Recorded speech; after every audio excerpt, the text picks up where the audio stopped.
Jai Sairam, welcome back to my channel. இன்னைக்கு இந்த பதிவில் நினைத்த காரியம் நினைச்சபடி நல்லபடியாக உங்களுக்கு நடக்கணும் அப்படின்னா நாளை வரக்கூடிய அபிஜித் நட்சத்திர வழிபாடு பற்றி இந்த பதிவில் ஷேர் பண்ணுறேன்.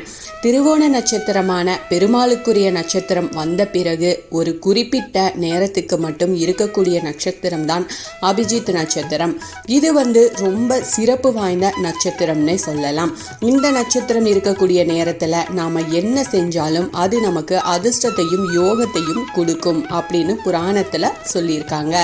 அப்படிப்பட்ட நேரத்தில் நாம் செய்ய வேண்டிய ஒரு மந்திர வழிபாட்டை பற்றி இந்த பதிவில் நாம் பார்க்கலாம். இந்த பதிவை ஸ்கிப் பண்ணாமல் முழுசாக பாருங்கள். நிச்சயமாக உங்களுக்கு பயனுள்ள பதிவாக இருக்கும். என்னோட சேனலுக்கு தொடர்ந்து சப்போர்ட் பண்ணுங்கள், லைக் பண்ணுங்கள், ஷேர் பண்ணுங்கள், கமெண்ட் பண்ணுங்கள், மறக்காமல் சப்ஸ்கிரைப் பண்ணுங்கள், பெல் ஐக்கானை கிளிக் பண்ணுங்கள். 27 நட்சத்திரங்களை தாண்டி வரக்கூடிய ஒரு நட்சத்திரம் தான் 28வது நட்சத்திரம் அப்படின்னு சொல்லக்கூடிய அபிஜித் நட்சத்திரம்.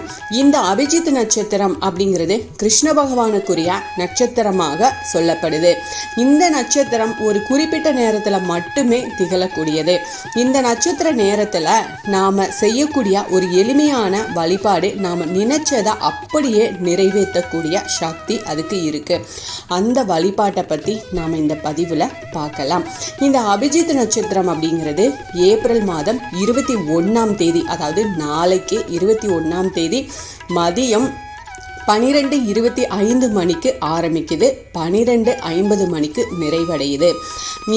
அதாவது 12:49க்கு ஷார்ப்பாக முடிஞ்சிடும். இந்த 24 நிமிடங்கள் தான் அபிஜித் நட்சத்திரம் இருக்கக்கூடிய நேரமாக இருக்கு. இந்த நேரத்தில் நாம் கண்டிப்பான முறையில் சிவபெருமானின் வழிபாடு செய்யணும். மிகவும் சிறப்பு வாய்ந்த இந்த நாளில் நாம் செய்யக்கூடிய இந்த வழிபாடு நாம் நினைச்சபடியே நிறைவேற்றும். அபிஜித் நட்சத்திரம் அப்படிங்கிறது கிருஷ்ண பகவானுக்குரிய நட்சத்திரம்.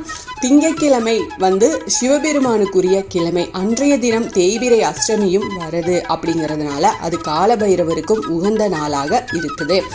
இப்படி இவர்கள் மூவரின் அருளையும் நமக்கு கிடைக்கக்கூடிய இந்த நாளில் நாம் சிவபெருமானின் மந்திரத்தை அபிஜித் நட்சத்திர நேரத்தில் 24 முறை மட்டும் சொன்னால் போதும். நம்முடைய வாழ்க்கையில் நாம் என்ன நினச்சி அந்த மந்திரத்தை சொன்னோமோ அது நிச்சயமாக நிறைவேறும். இந்த நேரத்தில் வீட்டு பூஜை அறையில் ஒரு தீபத்தை ஏற்றி வச்சுக்கோங்க. இந்த தீபம் சிவபெருமானுக்கு முன்பாகவும் ஏற்றலாம், பெருமாளுக்கு முன்பாக கூட நம்ம ஏற்றி வைக்கலாம். ஏற்றி முடிச்சதுக்கு அப்புறமா தரையில் ஒரு விரிப்பை போட்டு அதில் வடக்கு இல்லைன்னா கிழக்கு பார்த்து அமர்ந்துக்கோங்க. சிவபெருமானுக்குரிய இந்த மந்திரத்தை 24 முறை மட்டும் சொன்னாலே போதுமானது. ஒருவேளை அந்த நேரத்தில் வீட்டில் இல்லை, வேறு இடங்களில் இருக்கிறீங்க அப்படின்னா அப்போ என்ன செய்யறதுன்னு யோசிக்கிறவங்க அந்த இடத்துல இருந்தாலும் முழு மனதோட சிவபெருமானை நினச்சி அமைதியான ஒரு இடத்தை தேர்வு செஞ்சு இந்த மந்திரத்தை தாராளமாக 24 முறை சொல்லலாம். நீங்கள் மனசை ஒருநிலைப்படுத்தி அதை சொல்கிறது தான் இதில் ரொம்ப முக்கியமான விஷயமே. அந்த மந்திரம் என்ன அப்படின்னா மவ சிவ. இவ்வளோதான் இந்த மந்திரமே. எளிமையான இந்த சிவ மந்திரத்தை கிருஷ்ண பகவானுக்குரிய நட்சத்திர நேரத்தில் சொல்கிறவங்களுக்கு கண்டிப்பான முறையில் கிருஷ்ணர் மற்றும் சிவபெருமானின் பரிபூரண அருளால் அவங்க நினைச்சது அப்படியே நிறைவேறும். நிச்சயமாக இதை நீங்கள் நம்பிக்கையோடு செஞ்சு பாருங்கள். நீங்கள் உங்களுடைய வேண்டுதலை விட அதை தாண்டி நீங்கள் வைக்கிற நம்பிக்கை தான் உங்களுக்கு ரொம்ப கைமேலே பலன் கொடுக்கும். அதனால இந்த வழிபாட்டை இது ரொம்ப எளிமையான மந்திரம் தான். ஒரே ஒரு தீபமேற்றி நம்ம செய்ய போகிறோம்.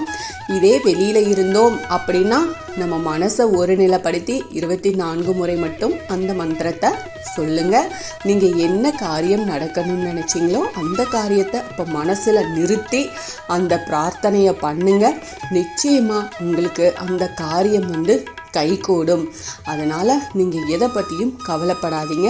கவலைப்படாமல் நீங்கள் இது நமக்கு நடக்கும், இது கடவுள் நமக்கு செஞ்சு கொடுப்பாரு அப்படின்ற நம்பிக்கையை மட்டும் கைவிடாமல் நீங்கள் அந்த மந்திரத்தை சொல்லி வழிபாடு செய்யுங்க. கண்டிப்பாக உங்களுடைய பிரார்த்தனை நிறைவேறும். இந்த பதிவு உங்களுக்கு பயனுள்ள பதிவாக இருக்கும் அப்படின்னு நான் நம்புகிறேன். இதில் ஏதாவது சந்தேகம் இருக்குது அப்படின்னா எனக்கு கமெண்ட்டில் கேளுங்க, நான் பதில் சொல்கிறேன். என்னோட சேனலுக்கு தொடர்ந்து சப்போர்ட் பண்ணுங்கள், லைக் பண்ணுங்கள், ஷேர் பண்ணுங்கள், கமெண்ட் பண்ணுங்கள், மறக்காமல் சப்ஸ்கிரைப் பண்ணுங்கள், பெல் ஐக்கானை கிளிக் பண்ணுங்கள். இது போல் எனக்கு தெரிஞ்ச ஆன்மீக பதிவுகள் உங்ககிட்ட நான் ஷேர் பண்ணுறேன். Thank you friends. மீண்டும் அடுத்த பதிவில் சந்திப்போம்.